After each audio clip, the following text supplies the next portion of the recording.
23 minutes past 7, a very good morning to you. UFO is what we're talking about this morning. The gentleman with me now is Bob Oechsler. Bob is a former NASA mission specialist. Bob, we're going to see some footage very shortly with sightings, what are allegedly UFOs. But from your point of view, what is the single most convincing piece of evidence that you've come across that convinces you that we have been visited? Well, I started out extremely skeptical about this whole thing. I thought this was just rubbish from the tabloids, but I was surprised to find thousands of U.S. government documents from intelligence agencies that tended to indicate that there was a little bit more to this than met the eye. So I went to seek guidance from the various highest levels of the United States intelligence community, and I was quite alarmed at what I was able to learn. Now, we are, in this report that we're now going to show, we're going to hear a conversation featuring you.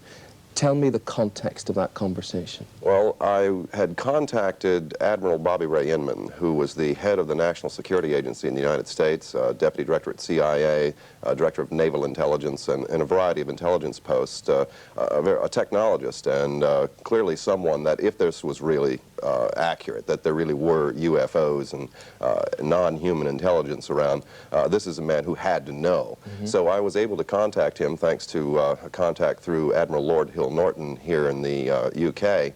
And this conversation, he alarmingly not only indicated that these issues were covered under national secrecy laws, but that the United States government did in fact have possession of the hardware associated with this. In other words, this was an actual physical phenomenon. As a craft, a spaceship. Several of them, and they were in operational condition, which I assume suggested that they had been in contact, that they had been given these craft for some reason or another, because they certainly weren't crashed vehicles. Okay. Well, is there anyone out there? Sue Whitfield reports.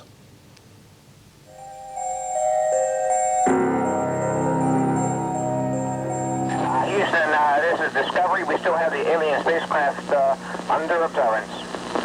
Since 1947, when the term unidentified flying object was first coined, the American government is believed to have had more than a passing interest in UFOs. There have even been reports they've seized alien aircraft for secret testing, but it's never been confirmed. Now, for the first time, comments made by a former military intelligence chief seem to imply that at least some of the rumors could be true. Do you anticipate that any of the recovered vehicles would ever become available for technological research outside of the military circles? 10 years ago, the answer would have been no.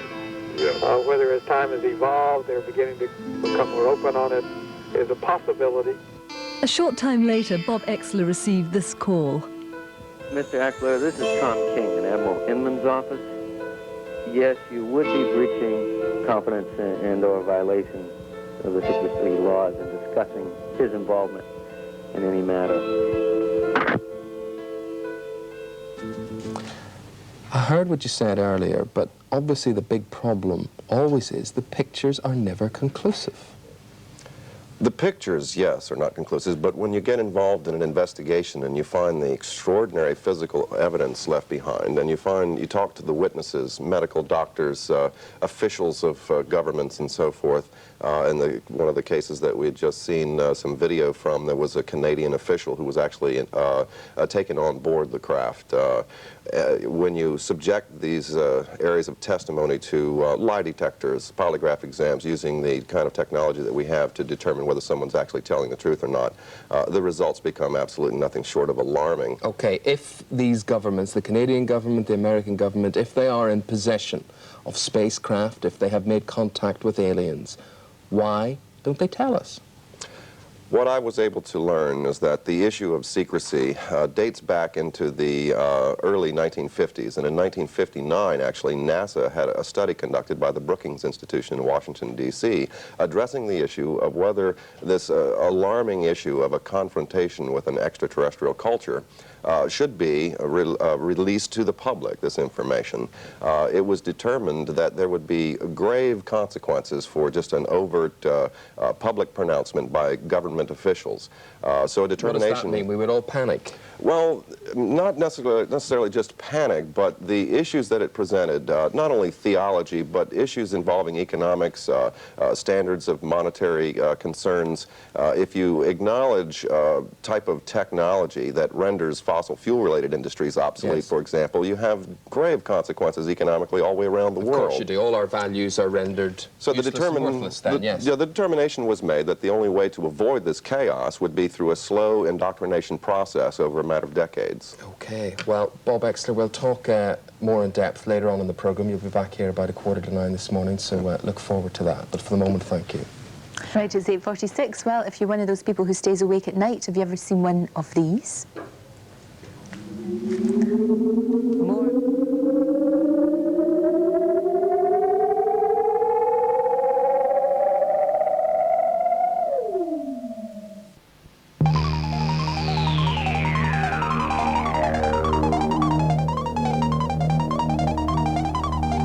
Do you believe that there's something out there? Well, we're about to show you exclusive pictures of mysterious UFO-type objects which have never been seen before on British TV.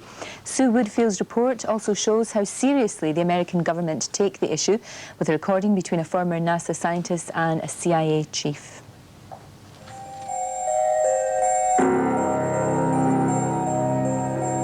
Houston, this is Discovery. We still have the alien spacecraft under observance.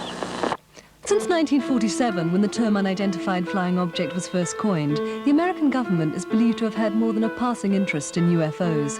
There have even been reports they've seized alien aircraft for secret testing, but it's never been confirmed. Now, for the first time, comments made by a former military intelligence chief seem to imply that at least some of the rumors could be true. Do you anticipate that any of the recovered vehicles would ever become available for technological research outside of the military circles? 10 years ago, the answer would have been no. Yeah. Whether as time has evolved, they're beginning to become more open on it, is a possibility.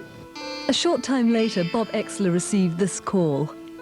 Mr. Oechsler, this is Tom King in Admiral Eamonn's office. Yes, you would be breaching confidence and/or violation of the secrecy laws in discussing his involvement in any matter. And the phone was slammed down there. Bob Oechsler joins us. Good to see you, Bob. You really believe, have you had a close encounter, as they say, or have you seen UFOs? Well, I wouldn't really call it a close encounter. I think it has more to do with the contacts I've had with the U.S. intelligence community and being a technologist, being called in to analyze various video films and photographic evidence.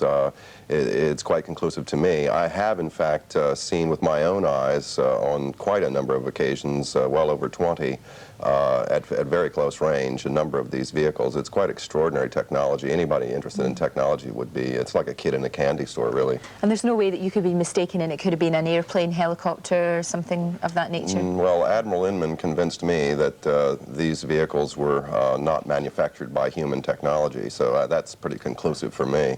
Do you think, though, that the government know this is happening, know that it's going on, but why don't they want the rest of us to know? Why do they not want that? Yes, you are correct. The government, many governments around the world do in fact know. In fact, NATO conducted a study in the 60s involving quite a number of these incidents. The decisions to maintain secrecy regarding this center more around not upsetting the economic apple cart, religion, theology issues that come into play, and quite a number of issues that essentially center around science and technology. You're former NASA. What do your colleagues at NASA think of you? Do they think that you're a crackpot, or do they agree with you? Oh, no, not at all. They know I'm not a crackpot, and they're quite fascinated and interested every time I go to the Goddard Space Flight Center facilities to do analysis that we conducted on their equipment there with permission. They're always quite interested to see what the results are, because we do, in fact, see some rather extraordinary technology. I think most people now would agree that it would be supremely arrogant for us to think that we're the only life form in the entire universe and you know, tucked away in this wee corner of our galaxy. But then it's another leap of the imagination to think that there's something out there, there's UFOs out there, and we do tend to think in terms of little green men. We can't seem to see past that. Why do you think that they would come here in the first place? Well, Well, that's the question, isn't it? We do have to come to grips with the reality that perhaps human beings aren't the only intelligence in the universe, and that they have, in fact, been here to visit, in spite of projects like the NASA Sept project, the search for extraterrestrial intelligence in deep space. There are serious issues associated with this, and we have a mentality where we like to kind of poke fun at the issue through tabloids and so forth. And like this kind of thing, this is what we perceive an alien to be like.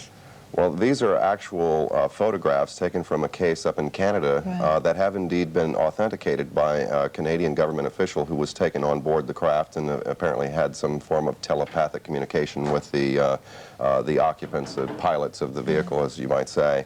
They are different than us, but it's interesting to note that they are humanoid and that they have 2 arms and hands and 2 eyes and so forth. They're quite much like us, only in significant ways they're different. And also, though, if they can get here, they're more intelligent than we are, or they're further advanced than we are, perhaps. I mean, would they always be friendly, or would they be malevolent? Well, of course, if there's one that comes, there's obviously going to be more, and just like we have different species of humans on this planet, I'm quite certain there's different species of alien life forms. So we could run into malevolence. In fact, President Reagan, on several occasions, alerted concern about the potential hostilities from outer space, and why it would be important for us to work together on this planet with superpowers and so on, uniting.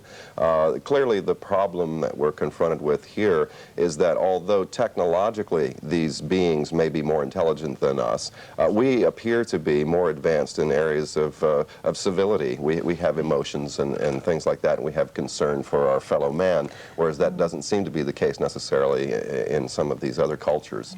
Bob, thanks very much indeed. It does seem strange that we can't get on with one another in this world, so you wonder whether we will get on with aliens, but thank you. Right, thank you. Fascinating.